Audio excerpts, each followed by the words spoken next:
Sentai-vos, amados. Saudamos a amada igreja com a graça e a paz de Jesus Cristo, amém?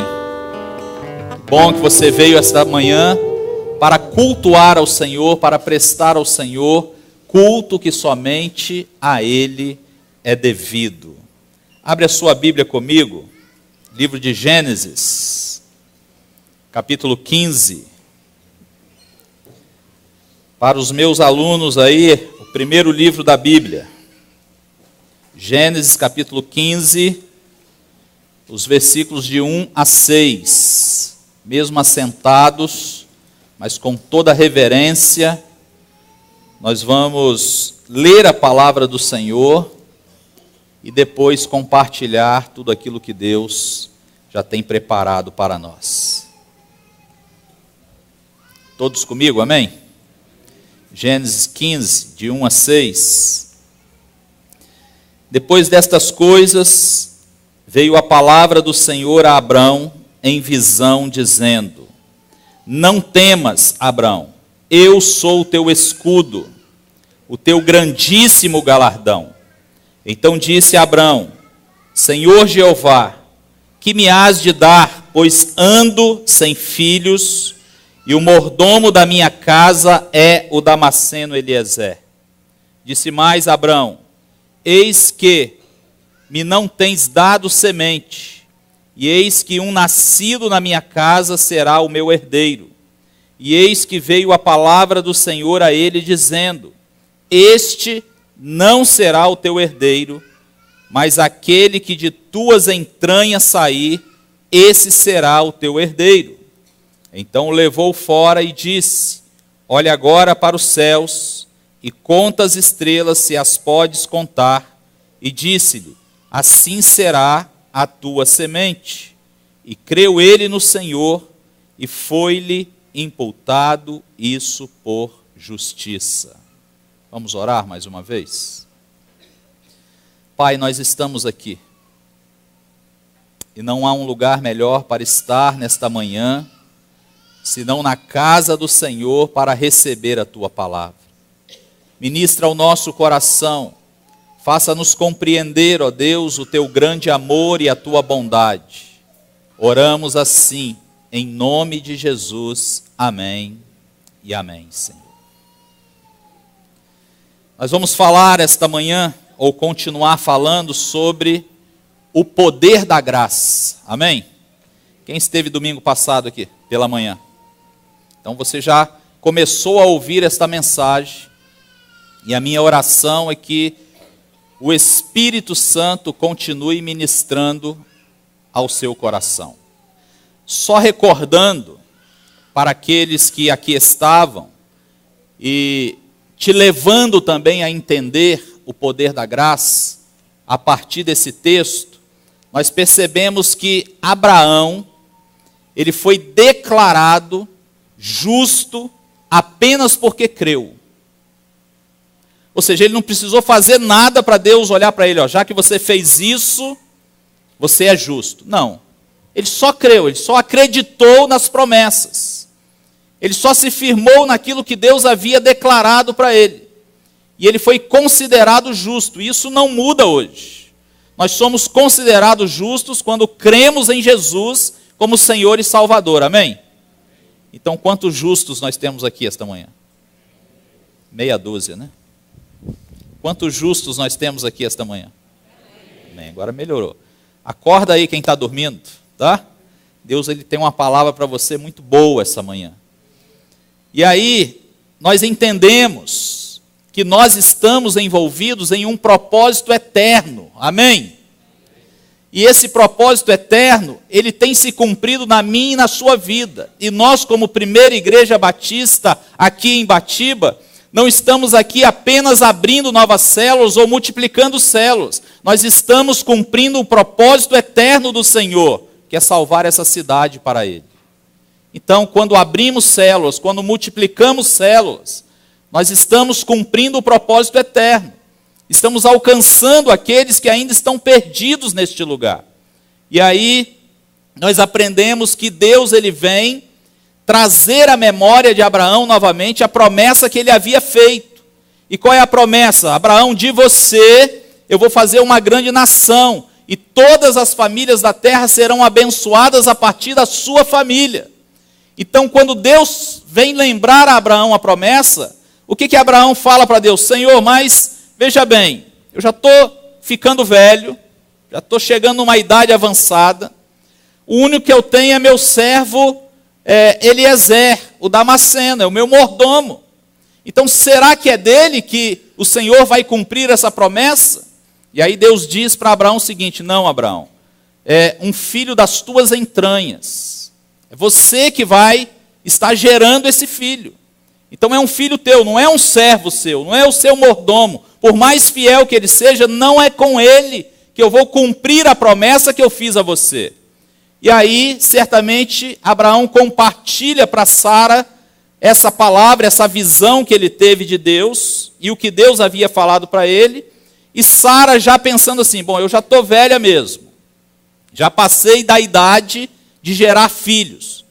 E mesmo quando eu tinha idade, eu era estéril, eu não podia gerar. Então, humanamente falando, Sara está dizendo, é impossível que eu dê filhos a Abraão. Como vai ser das entranhas dele? Eu estou com uma ideia aqui. Vou pegar minha serva Agar, vou dar para o meu senhor, meu marido, e ele vai gerar filho para cumprir a promessa de Deus através de um filho dele, mas não meu. E ela faz isso, maior besteira que fez. Amém ou não? Porque quando queremos ajudar a Deus, nós complicamos tudo. E aí Agar teve um filho. Como é que foi o nome do filho de Agar com Abraão? Hein? Ismael. Vocês estão comigo? Amém? Ismael. E aí, depois, Sara engravida e tem um filho e também dá um filho a Abraão. Qual é o nome? Isaque. Guarda isso. Então, Abraão agora tem 2 filhos. O filho da Sara, da mulher livre, que aponta para a graça de Deus, porque ela não poderia gerar, porque era estéril e porque também já estava avançada em idade, mas mesmo assim ela tem um filho. O filho da livre, é o filho da graça de Deus. E Abraão tem um outro filho, que é Ismael, mas é o filho da escrava, é o filho daquela que não é livre.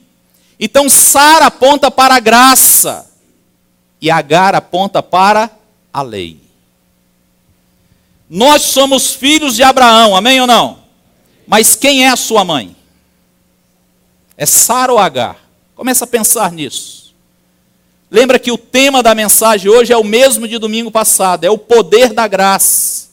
E aí, pensando nisso, eu entendo que eu e você fomos escolhidos por Deus. Quantos escolhidos nós temos aqui essa manhã? Quando você pensa em ser escolhido, olha o verso 5 do nosso texto. Olha o que Deus está dizendo para Abraão no verso 5. Então o levou fora e diz: olha, Abraão, olha para os céus. Agora conta as estrelas se você pode contar. E aí disse-lhe: assim será a tua, o quê? Então, já que nós, como Abraão, fomos escolhidos e somos escolhidos, eu quero te dizer algo de Deus nesta manhã. Deus não nos escolhe para coisa pequena. Deus não nos escolhe para coisas pequenas. Deus nos escolhe para coisas grandes. Amém? Coisas maiores veremos.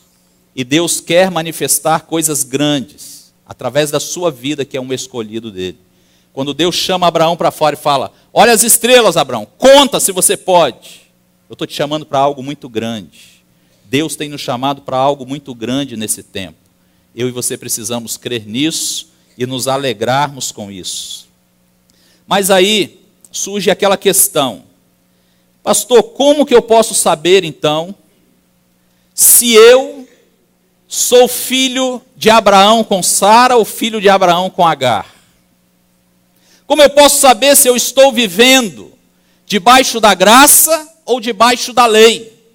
Talvez essa pergunta pode passar na cabeça de alguém aqui. E talvez alguém ache que está vivendo debaixo da graça, mas está debaixo da lei. Então eu quero apresentar alguns sinais nesta manhã de alguém que está debaixo da lei. Tá bom? E à medida em que eu apresentar esses sinais, eu gostaria que você olhasse para a sua vida. E se você se identificar com alguns desses sinais, eu quero que você nesta manhã comece a rejeitar isso na sua vida e comece a dizer: Senhor, eu quero viver debaixo do poder da graça, não quero mais viver debaixo da lei, porque eu sou livre, porque o Senhor me libertou. Vamos avançar então. Primeiro sinal de alguém que está debaixo da lei é aquele que tem orgulho da obra. Uma pessoa orgulhosa da obra, daquilo que faz, daquilo que realiza. E normalmente essa pessoa, nestas palavras ou em outras palavras, que quer dizer a mesma coisa, está dizendo assim: eu ralei, eu fiz, eu sou o cara, e só está acontecendo porque eu estou aqui. Ou seja, essa célula só está funcionando porque eu estou aqui. Se eu sair, acabou. Essa igreja só está andando porque eu estou aqui. Se eu sair, acabou. Essa supervisão só está funcionando porque eu sou o supervisor. Porque se eu sair, acabou. Orgulho da obra. Isso é um sinal de alguém que está debaixo da lei. Ele começa justamente a se achar. E aí, uma ilustração que talvez você já conhece, que retrata muito bem isso, é a ilustração do galo. O galo, lá naquele galinheiro, se achando tal, e só andava com o peito estufado, com a cabeça erguida, no meio das galinhas, no galinheiro, porque ele comandava. Então ele tinha a seguinte visão, que quando ele chegava de manhã cedo, e ele abria as asas, estufava o peito e cantava com muita força, o sol aparecia porque ele cantava. Então toda vez que ele cantava, o sol raiava. Então ele se achava, passava o dia todo se achando. O sol só chega quando eu canto. Mas o dia em que ele perdeu a hora, e ele chegou lá todo posudo, estufou o peito, e quando ele foi cantar, ele percebeu que o sol já estava lá. Então ele cai em si, ele entende que o sol iria aparecer com ele cantando ou não. Sabe o que tem acontecido? Tem muita gente achando isso, que as coisas só estão acontecendo porque ele está fazendo. Orgulho da obra. E não entende que tudo o que acontece através da minha e da sua vida é pela graça de Deus, é o favor de Deus. E se um dia eu não me colocar à disposição do Senhor, sabe o que vai acontecer? Deus ele vai colocar outro no meu lugar, filho. Porque a obra do Senhor não pode parar. Mas muitas vezes nós estamos vivendo nesse orgulho. E o orgulho, sabe o que eu entendo? É uma via de mão dupla. Uma hora está lá em cima, mas outra hora está lá embaixo. Ele vai e volta. Se tudo der certo, ele acha que é por causa dele. Mas quando começa a dar errado, ele se sente o culpado. Traz condenação sobre a sua vida. Eu falhei, eu deveria ter orado mais, eu deveria ter jejuado, a coisa não deu certo por causa de mim. Então uma hora está lá em cima, outra hora está lá embaixo. Isso é orgulho da obra. Isso é lei. É um sinal de alguém que está ainda debaixo da lei. Quem vê a graça não se contém. Sabe por quê?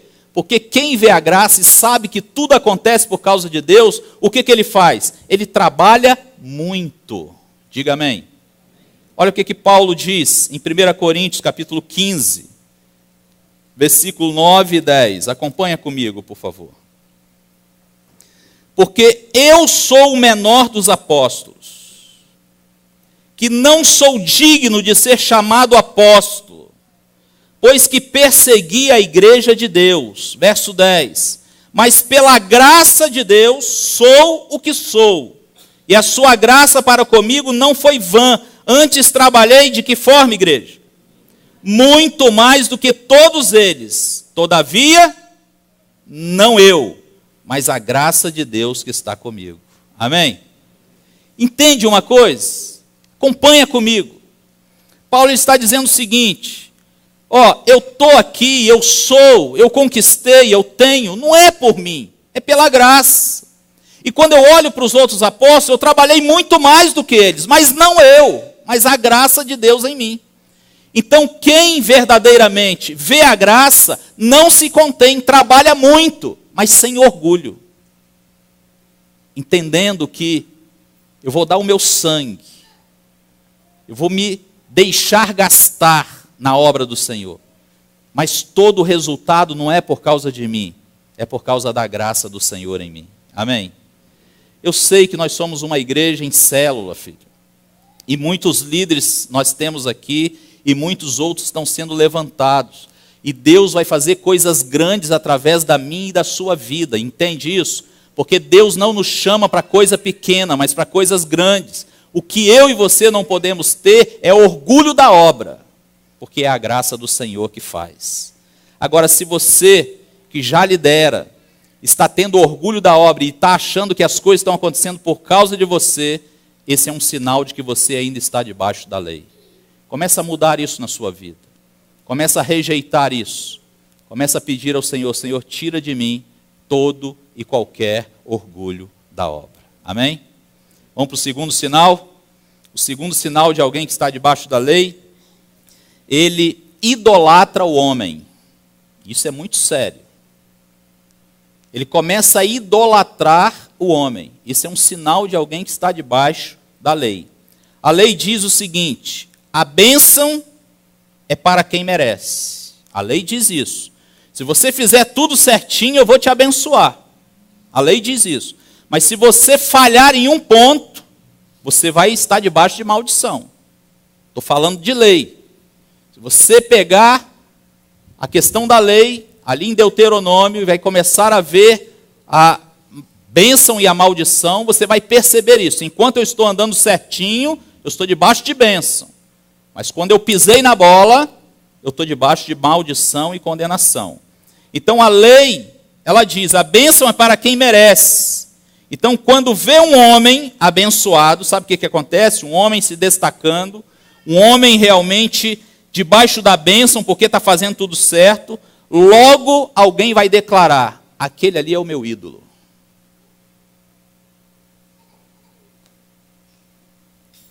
Eu não sei se você tem usado essa expressão em algum momento, se referindo a alguém, a uma pessoa, a um homem, a uma mulher. Aquele ali é o meu ídolo. Porque eu vejo como ele é abençoado, como ela é abençoada. Eu me espelho nele, me espelho nela, e começo a idolatrar. E quando não é esse homem, quando não é essa mulher que está em evidência, eu não quero ouvir, porque o meu ídolo não é ele que vai pregar hoje. Não é o meu ídolo que vai ministrar hoje. Não é o meu ídolo que vai liderar a célula hoje. Não é o meu ídolo. Por isso que algumas pessoas têm dificuldades no tempo de multiplicação. Porque pega o líder como ídolo, e quando multiplica, ele vai ter que ir para um outro líder, ele fala: eu não quero, porque eu perdi o meu ídolo, eu vou perder o meu ídolo. E fica resistindo. Então, um outro sinal de alguém que está debaixo da lei é quando ele começa a idolatrar o homem. E aí eu quero que você entenda o seguinte: que Jesus precisa ser a fonte da minha vida, da sua vida, do meu líder, do seu líder, daquele que lidera, daquele que está em evidência. Jesus é a fonte. Se ele está sobressaindo, se ele é espiritual, se ele é um homem e uma mulher abençoado, Jesus é a fonte. Não é por causa dele, é por causa da graça, amém ou não? Vamos ler o texto. 1 Coríntios 4, versículos de 7 a 9. Põe aí para mim, por favor. Está congelado aqui.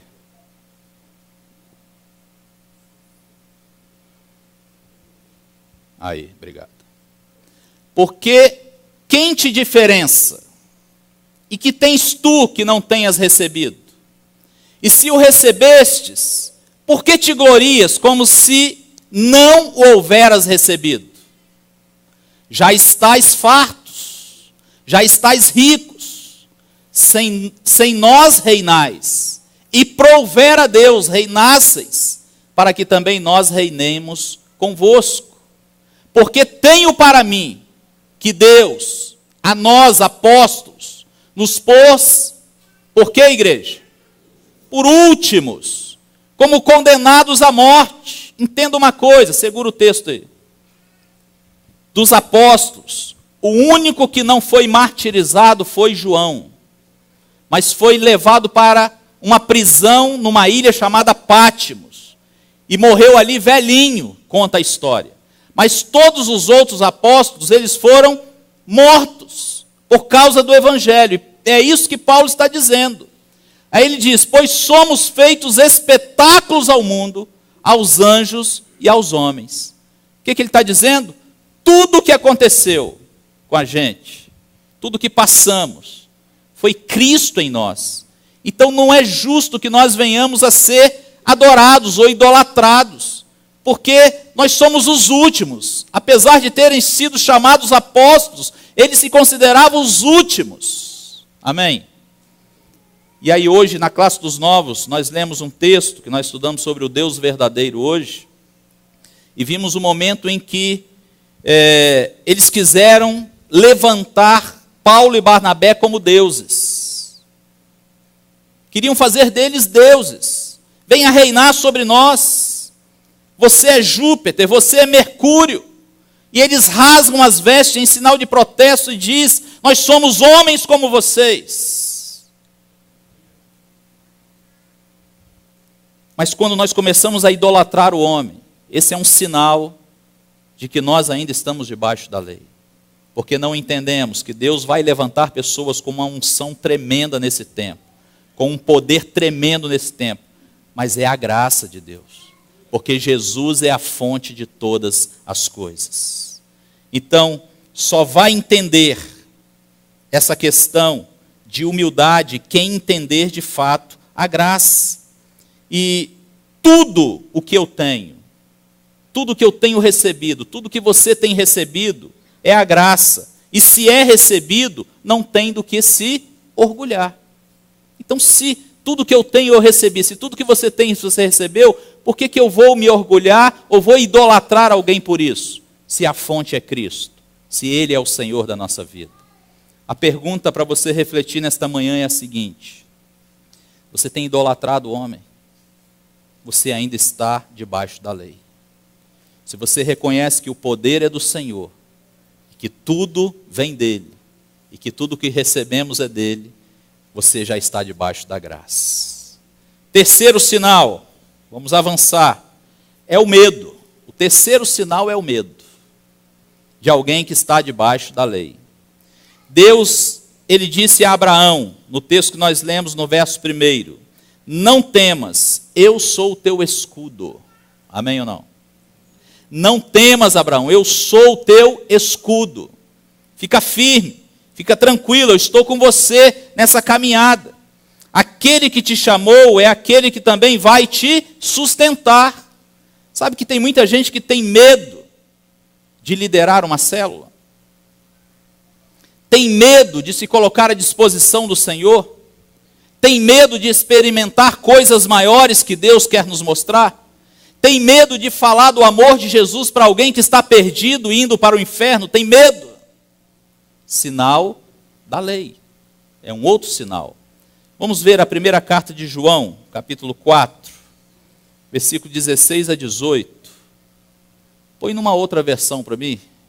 Põe na NVI, para a gente estar dando uma olhada nessa versão. Assim conhecemos o amor que Deus tem por nós e confiamos nesse amor. Porque Deus é o que, igreja? Deus é amor. Todo aquele que permanece no amor, permanece em Deus e Deus nele. Próximo. Dessa forma, o amor está aperfeiçoado entre nós. Para que no dia de quê?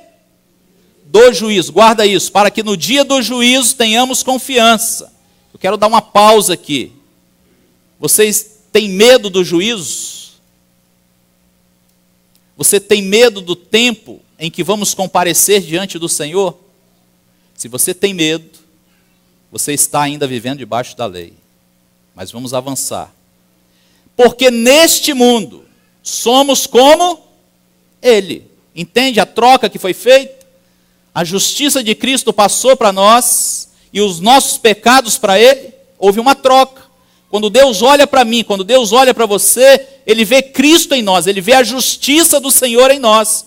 Não porque somos bonzinhos, não porque não pecamos, mas porque uma troca foi feita. Ok, próximo, pode mudar. No amor não há o quê? No amor não há medo.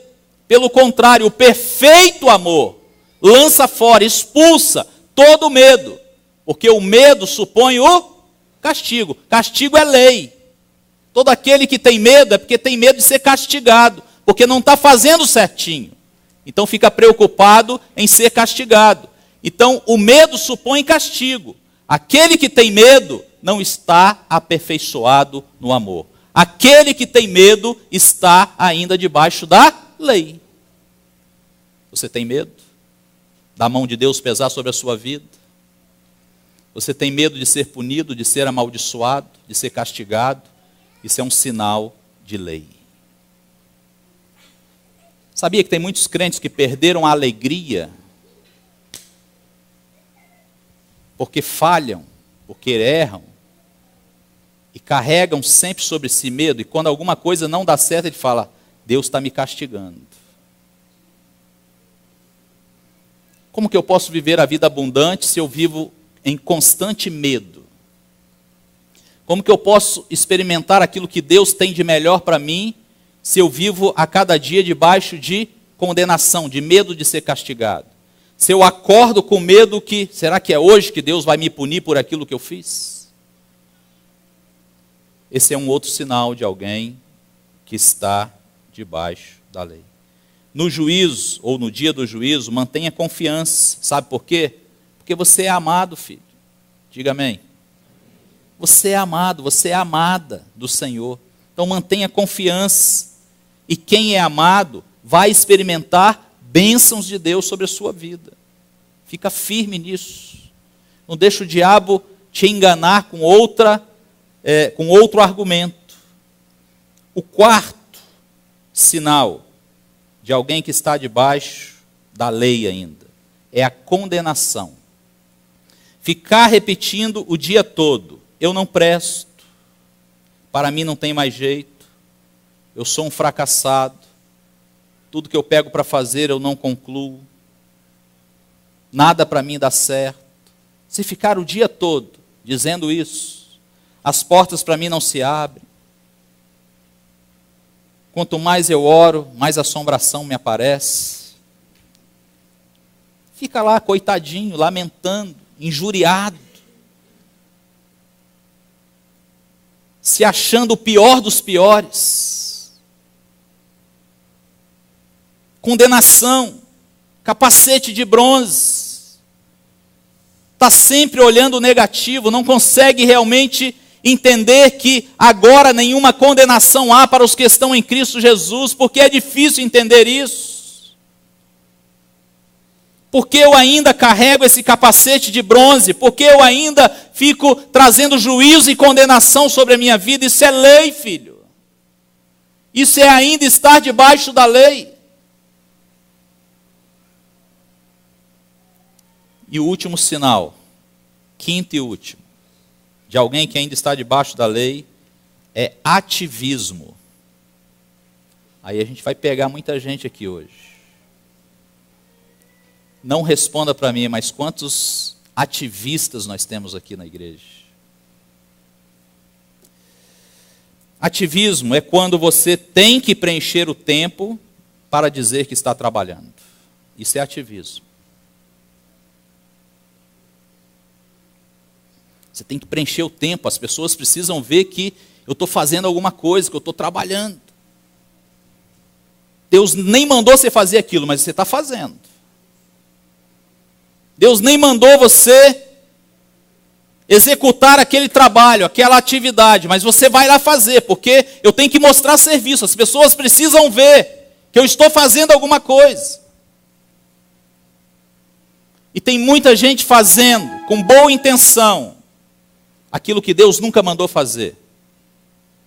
E existe um dito aí que diz que o inferno vai estar cheio de gente com boas intenções.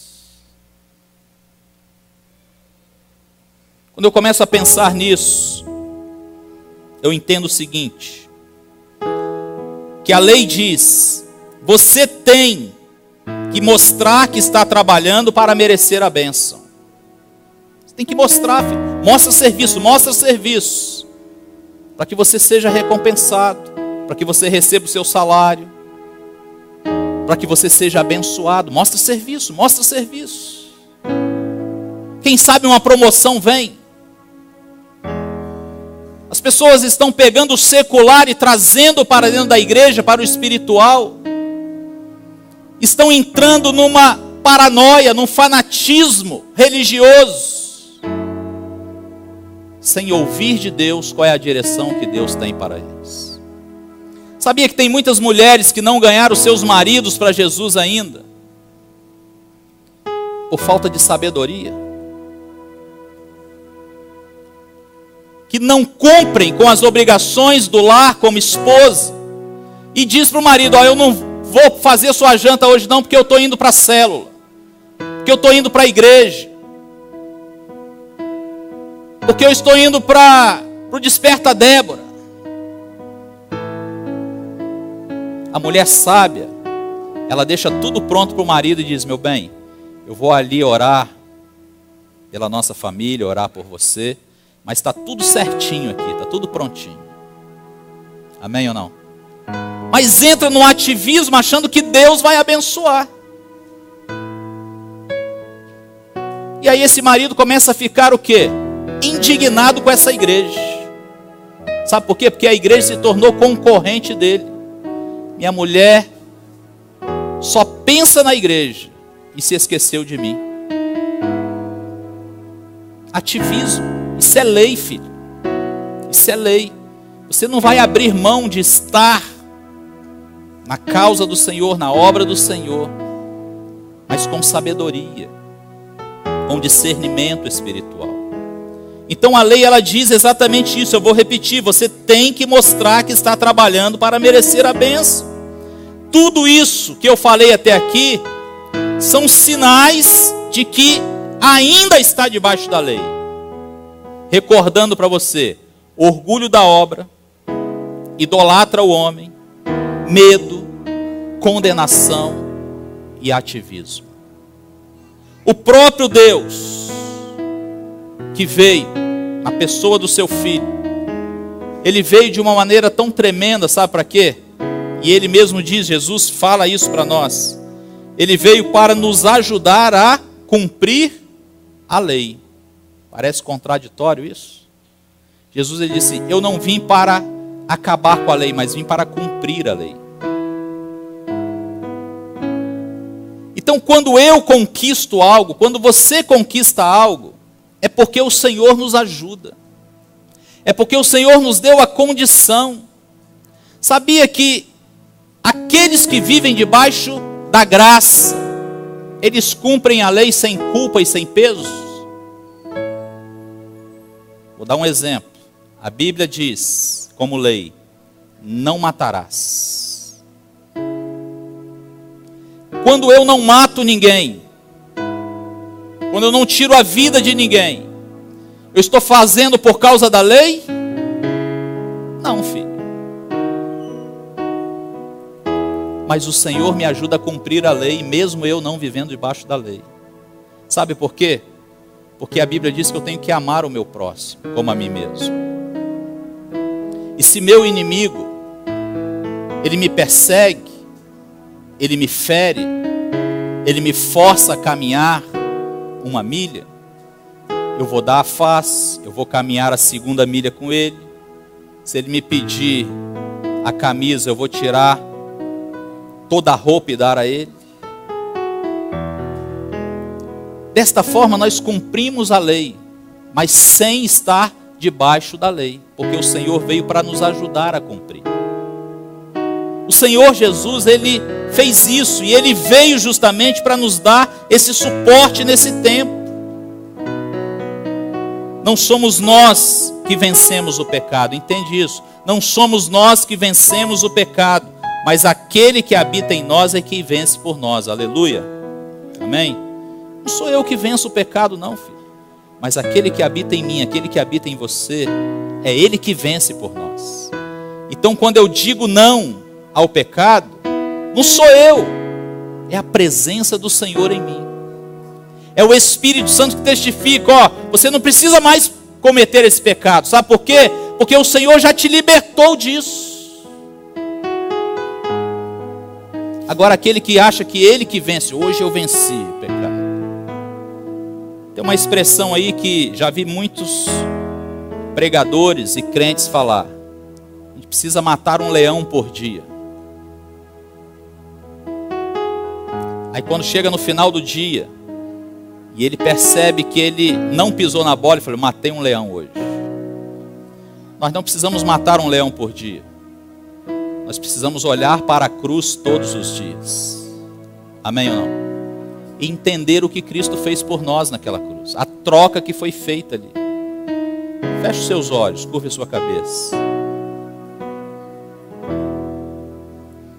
A pregação do Evangelho traz fé e graça. Toda vez que o Evangelho é pregado, traz fé, traz graça. Não pode trazer peso, não pode trazer condenação. Eu não posso sair daqui pior do que eu entrei, eu tenho que sair daqui melhor do que eu entrei. E se eu pregar lei aqui para vocês, vocês vão sair daqui muito mal. Nós não somos ministros de morte, mas de vida. A lei mostra a morte, mas a graça mostra a vida.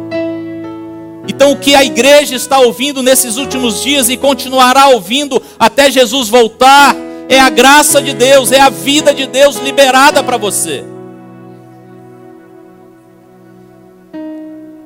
A misericórdia, ela funciona da seguinte maneira: você, eu, nós somos miseráveis, mas Deus olha para nós com um olhar de misericórdia e diz: mas eu não vou te matar.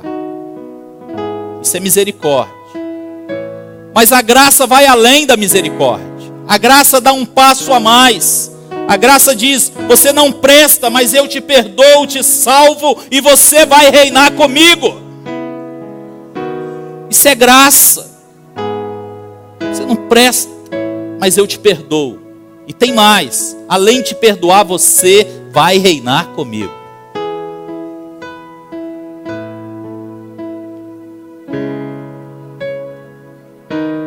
Nós vamos ganhar esta geração, nós vamos ganhar Ibatiba para Jesus, pregando a nova aliança, pregando a graça de Deus e não a lei. Entenda uma coisa: sai do Monte Sinai e vem para o Monte Sião. Esse é o monte dos vencedores. Este é o poder da graça de Deus em mim e em você. No Monte Sinai está a lei, no Monte Sião está a graça de Deus sobre nós. Quero orar pela sua vida, quero orar por você esta manhã, para que você seja tomado pelo entendimento do poder da graça de Deus. Senhor, derrama sobre nós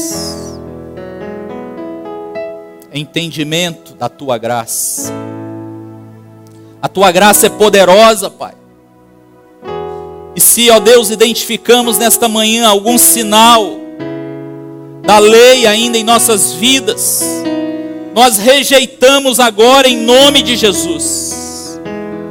Tudo o que queremos é entender que mesmo falhos, mesmo não valendo nada, o Senhor nos perdoa. O Senhor, ó Deus, tem promessa para nós. E assim como o Senhor prometeu a Abraão coisas grandes, não pequenas, eu creio que o Senhor tem a mesma promessa para aqueles que são filhos de Abraão com Sara. Por isso levanta nesta manhã, Pai, um exército de homens e mulheres determinados a rejeitar tudo aquilo que vem da lei, para viver a cada dia no centro da tua vontade e do teu querer.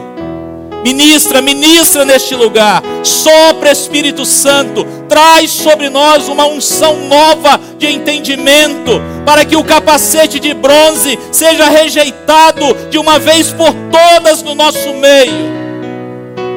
Que possamos viver para o Senhor, viver na dependência do Senhor. Obrigado pela tua graça. Oramos assim agradecidos. Em nome de Jesus. Amém e amém.